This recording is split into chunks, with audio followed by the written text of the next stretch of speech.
అన్ని వస్తువులు ఉన్నప్పుడు, సదుపాయాలన్నీ సమకూరినప్పుడు ఎవరైనా ఏ పనైనా బాగానే చేస్తారు. కొన్ని తక్కువైనప్పుడే బ్రెయిన్ యూజ్ చేసి చాలా షార్ప్గా ఆలోచించి పనులని చక్కబెట్టుకోవడం విజ్ఞత. ఉదాహరణకి స్కేల్ పెట్టి లైన్లు చక్కగా గీస్తాం, ఓకే. కొన్నిసార్లు స్కేల్ దొరకదు. అలాంటప్పుడు కూడా లైన్లు ఎలా చక్కగా గీయాలి? ఒక పెన్ తీసుకుని, ఫర్ ఎగ్జాంపుల్ నా దగ్గర ఈ బుక్ ఉంది, దాన్ని ఇలా పెట్టి ఎంత దూరంలో కావాలో మీరు అడ్జస్ట్ చేసుకోండి. లెఫ్ట్ సైడ్, రైట్ సైడ్ ఇలా అడ్జస్ట్ చేసుకొని ఇలా ఒక నిలువు గీత గీయండి.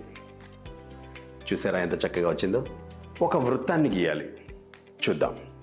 చేతిని ఇలా బోర్లా పెట్టి మధ్యవేలు కిందకు వచ్చేలా పెట్టి దానికి ఎడమవైపు కుడివైపు ఉండే 2 వేళ్ళని దానిపైన ఉంచి పేపర్ మీద ఇలా ఆనించి మీ మిడిల్ ఫింగర్ ఆనేలాగా చూసుకుని ఇలా కాగితాన్ని తిప్పండి. ఇలాంటి ఎన్నో చిట్కాలు ఒకదాని తర్వాత ఒకటి ట్రై చేస్తూ మైండ్లో పెట్టుకుంటే ఏమో ఎప్పుడేది అవసరం అవుతుందో